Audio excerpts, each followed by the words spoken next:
This is Winning IR, a podcast exploring the diverse insights within the IR community. Join me, Mark Fasken, as I sit down with IROs and other IR stakeholders to discuss the winning strategies, tactics, and shifts in thinking that are redefining the profession. For the next generation of IR leaders, the decisions you make early in your career are critical to long-term success. Today's guest is Patricia Cruz, who is currently the Manager, Investor Relations at Etsy. Patricia defines what it means to be a next-generation IRO, starting her career as a risk analyst, transitioning to a consulting role before joining Etsy in 2019. Patricia is also the Vice President of Programs for the NERI Next Gen Committee within the New York chapter, and she has also been named to NERI's 30 Under 40 list. This episode has a lot of great advice from Patricia for IROs looking to establish themselves and grow in their roles as they advance to leadership positions. So, Patty, I wanted to start with a question and sort of start at the beginning. For someone who's looking to get into IR, there seem to be two obvious paths, both of which you have some experience in. One path is going in-house, the other is going the consulting route. In your experience, what's the difference between these two roles, and where would you recommend somebody start? Well, first of all, thanks for having me, Mark. I'm super excited to be here. That's a really good question. Those are the two paths that I believe a person looking into IR has.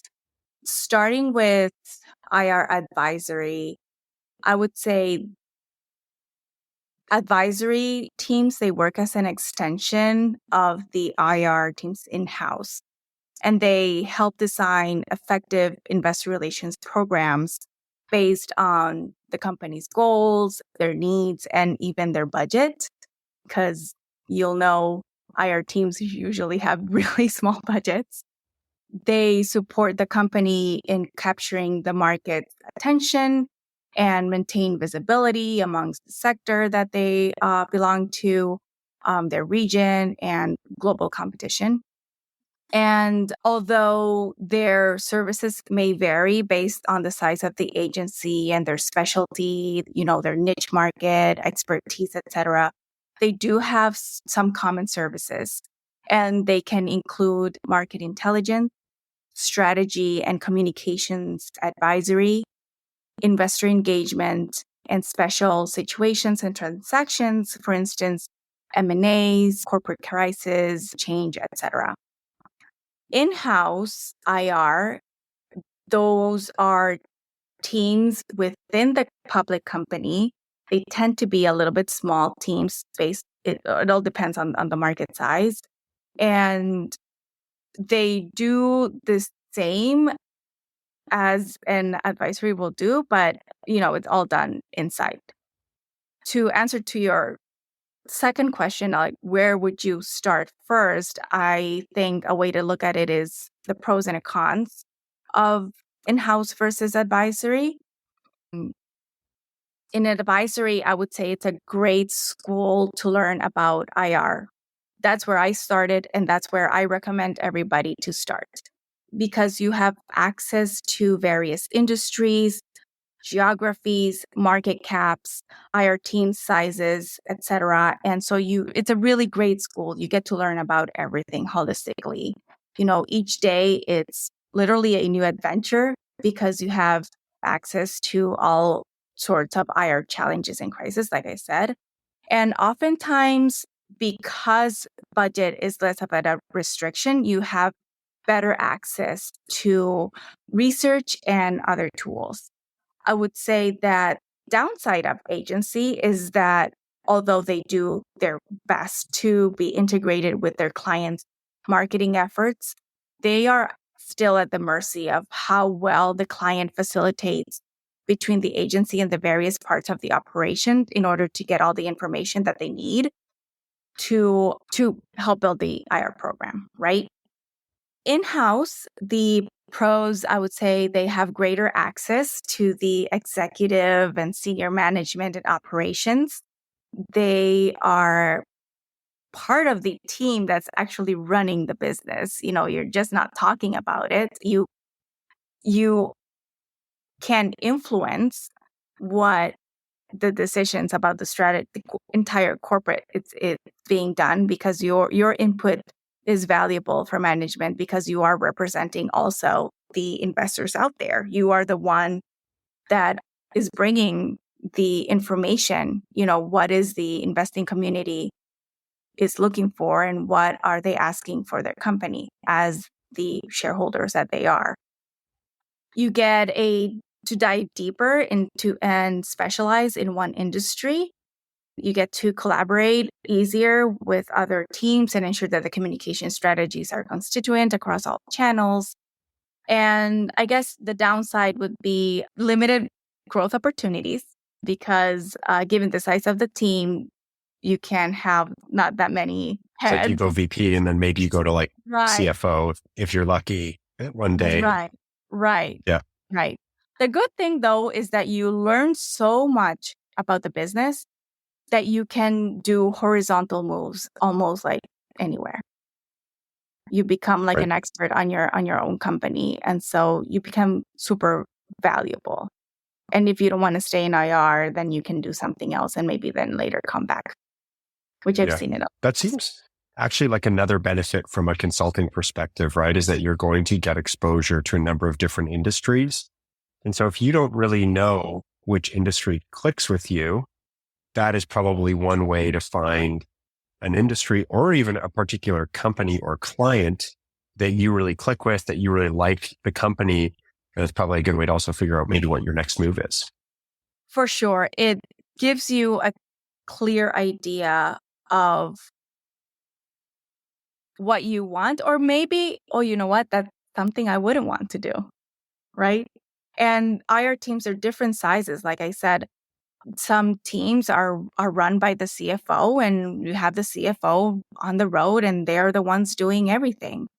And others, they have a full team of maybe 2, if you're lucky, 4 or 5.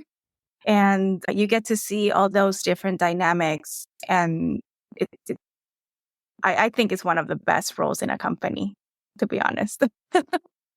Not biased at all. Not biased at all. No, not right. Podcast. We're not biased here. So you covered, and that's a great answer. And you covered some awesome points. I love that you went with the pros and cons because that is true in either role. As we talk about the consulting role, there's a number of benefits that you outlined there. You talk about better access to tools and research, lots of variety, sort of working with different companies and different industries and different team structures. I mean, it seems like it's a little bit of a trial by fire type situation. And so if that's something you like, then you could view that as a benefit, right? It's like you're going to get thrown in and you're going to learn a lot in a pretty short period of time. I mean, I've had conversations with a few people who are coming from buy side or sell side, thinking about getting to IR. And, they sometimes struggle to get an in-house role because they don't have that in-house IR experience. And so they've gone the consulting route, and that seems to be a good jumping off point. Any other benefits to starting in the consulting role that we haven't touched on yet? I think it humbles you, It's interesting that you mentioned that a lot of the people in Wall Street that want to make a transition into IR, which is happening often just because Wall Street is shrinking, right? And so they have no, they go, okay, let me try to do IR. And what they don't realize is that IR is not only knowing the numbers. When IR is a cross-disciplinary function that requires communications, marketing, yes, the finance, but legal and governance.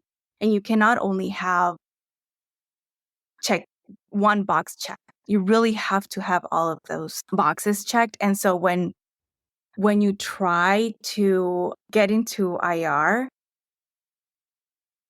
especially when you go into an agency, you think you're ready when you know all of those boxes. And quickly you realize that, oh, I cannot actually perform what they want, what they need, because I'm lacking, maybe the communications. I know the numbers really well, but I don't know how to tell it into a story that is comprehensive and easy to everybody, no matter the level of sophistication that an investor might have, and the fast pace as well in the agency. So it does humble you in the sense that you need to start working really closely with your peers and learn from the account managers. And oftentimes you have to take a step back and be number two in an account when you were probably thinking, I'll be number one since I'm really good at, where I was starting.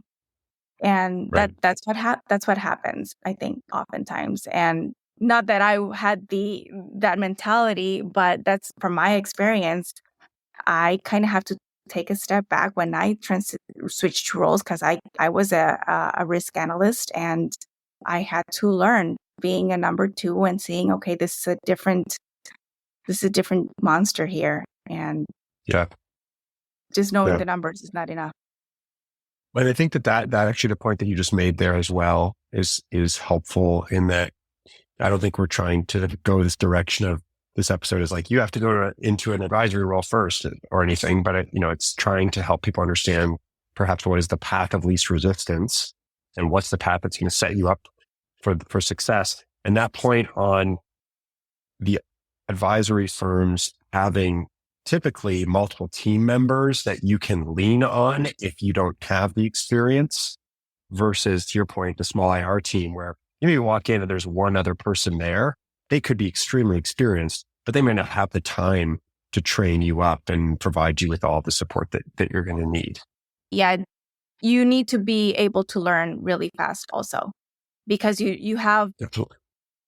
let's say you're working on a M&A, you have 3 days maybe to learn everything and to come up with a plan, execute it, and then you're off to the next crisis, right? The next client.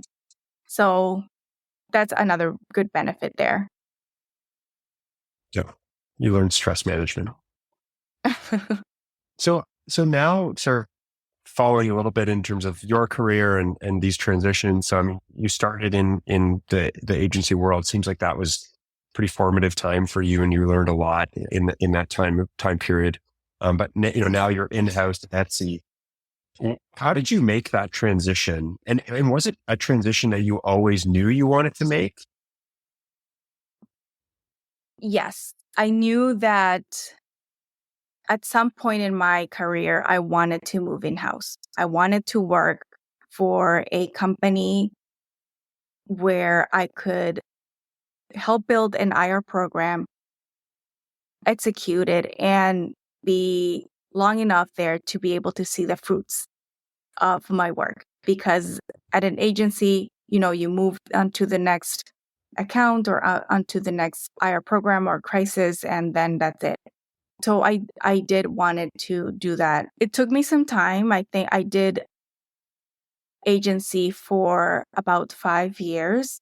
I wanted to make sure that I had the experience and the knowledge to be able to provide value to my team in-house, because not all companies have the luxury to have an agency on a retainer basis. So they really rely on you as part of the team to give advice and bring value, add value. I started seeing which industries I liked. And then I did a lot of network. Although, yeah, you do the traditional, job search and hunt and whatnot, but the IR community is small, and you will find out fast enough that everybody knows everybody. And if you network well enough, you will be able to find the right fit. That was really important for me too. Find a team that felt right in terms of culture as well, because I was thinking about this long term. It's not like, oh, I want to, just change because for the heck of it. So I started looking into what are the industries that I like, what is the size of the team that will be the most appropriate for me. If it's a big team, like I want to say a team of 4 or 5, do I want that? Because I probably will have a smaller role right? Or do I want a smaller team where I'm going to have to wear multiple hats? It's probably going to be a little bit more stressful. That's another thing that I considered. Speaking of the networking piece of it, jumping ahead a question, if you don't mind, Mhm. any recommendation around best places to network or find, a mentor or that next role? Like, I mean, I know you're a member of NERI, my Jared NERI, and you're also part of the NERI Next Gen program. So maybe you can tell us a little bit about just like the places you would recommend the networking, and maybe talk a little bit about NERI Next Gen, because I think that's a great place to get started and to meet people who are newer to the field. Yeah, so NERI is the National Investor Relations Institute. And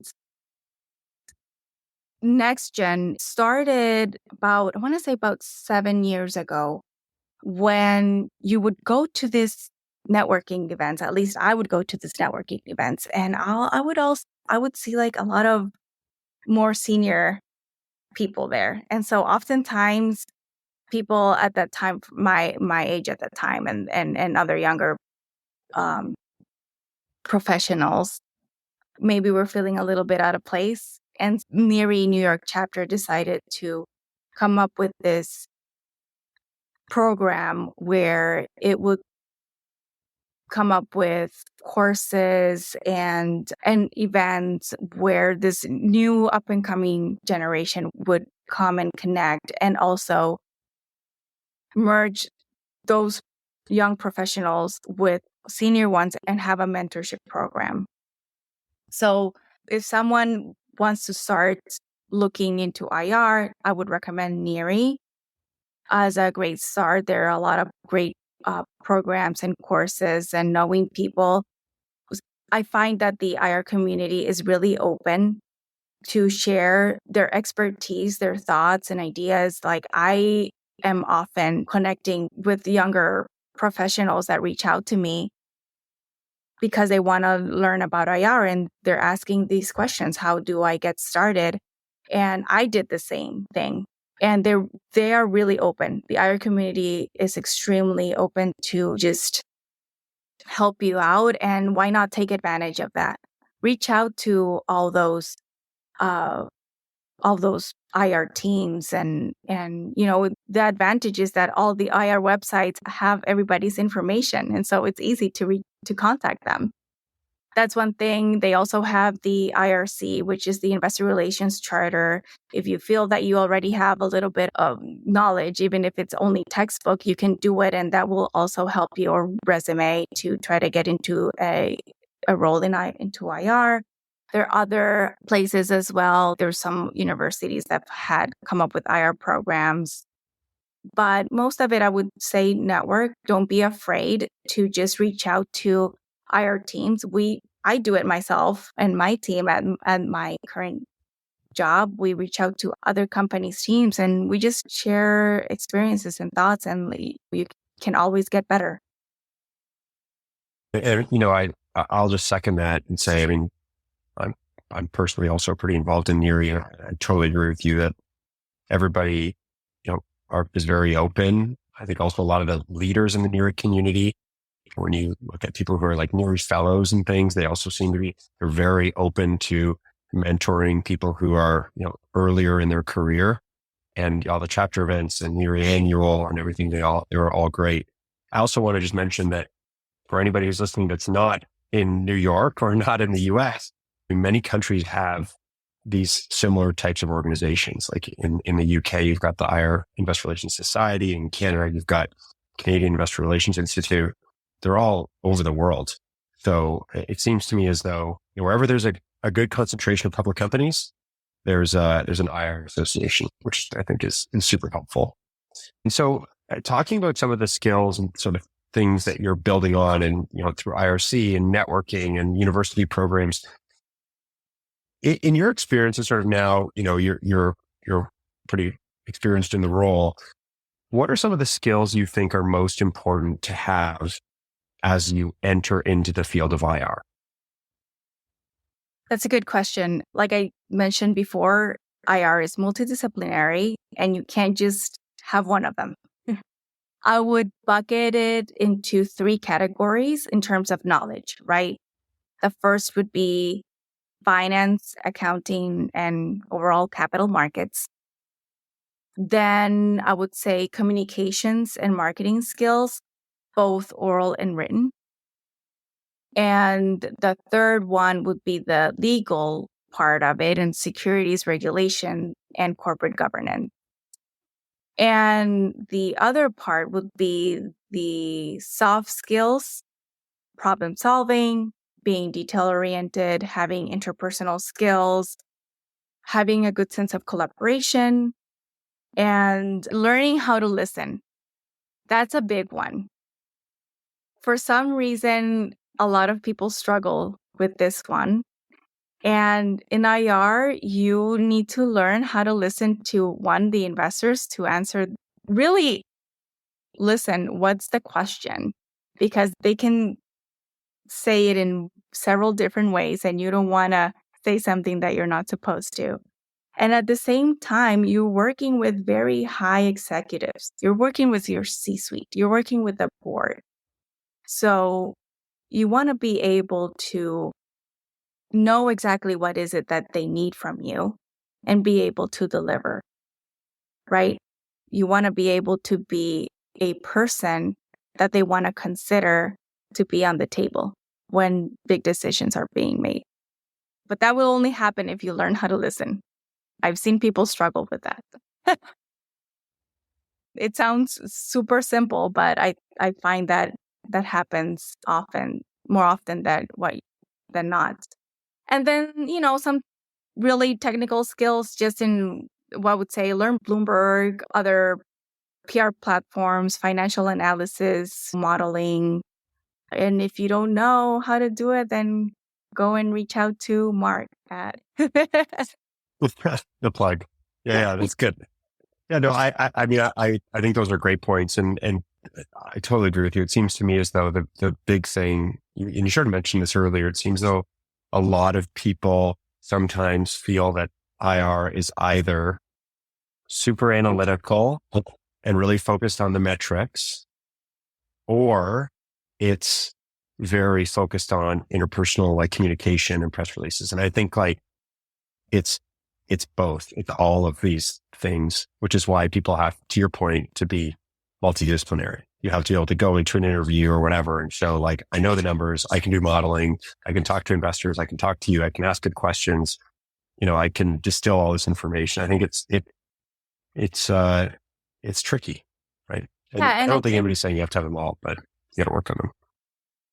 for sure. I mean, nobody will be an expert on everything. And I think to go back to one of your earlier questions of what is it that I did when I transitioned into IR, it was really do an analysis, okay? Self-analysis. What is it? What are my strengths and what are my weaknesses? And boy, I had a lot of weaknesses, right? And a lot of things that I didn't know how to do. Yes, I knew the numbers, but I was never, I never had a role where I needed to worry about writing numbers into a story or, just communicating them and knowing how to interpret all that stuff. So know what are your strengths, what are your weaknesses, and then go and check where can you learn from those. And it's a constant learning process, right? Is there anything that you wish you knew before getting into IR? Like one thing you're like, I wish I knew that before I got into this role. Oh, that's a good one. I would say that there's a lot of women in these roles. So I thought that gap between men and women and how they are just everything from compensation to treated to et cetera. I thought that gap was going to be closer, like closed up, and it isn't. And so, I mean, that doesn't change whether or not I wanted to pursue a career in IR, but I guess I probably would have been less passive in how I was showing up in certain accounts or meetings. I would have been a little bit more, let me lean in and really ask for a seat at the table, which that's something I would recommend to people starting in IR, whether women or not. It's a world where people have strong opinion. So don't be afraid to ask what you want. Nobody's going to come and ask you, oh, do you want this? Do you need this? No one will. So don't be afraid to just ask for it. The worst thing, they're going to say no. That's it. But you can win so much more. So I don't know if you were expecting that. No, I think it's great. No, I think that's good. And I mean, I think it's always important to call out where there's those gaps. And so, I mean, it's good to highlight where those may exist. And you may have answered this question already, but it's my final one, which is one recommendation on how to be successful for somebody who may be listening to this episode and is interviewing for IR roles or maybe trying to get into IR. I would say learn how to influence people, and people skills are important, not only because you are working with investors, but because you really rely on everybody in the company, other teams, whether it's product, marketing, whatever, you name it. You can't do your job without their help. So you need to be able to be someone that gets the job done, but at the same time doesn't piss everybody off. Because otherwise, then people won't want to work with you. And then you'll be stuck in the sense of that you won't be able to get your work done, right? And also you want to be able to influence the board and the ET. Because sometimes the investor perspective might be different from what they are thinking or they want to do things. And especially when you have an executive team where they don't want to be that transparent, and IR is transparency. So absolutely. I would say that learn how to be the real talk on these last two questions. I love it. I don't know if anybody has the courage to say it, but here I am saying it. Yeah, it's fantastic. Heidi, that was my last question. So this has been amazing. Really appreciate your time. Thank you so much. Thank you for having me, Mark. I hope you enjoyed today's episode of Winning IR. For more winning ideas, make sure to subscribe to this podcast. This podcast is brought to you by Irwin, a better way to manage investor relations. For more information, visit www.getirwin.com.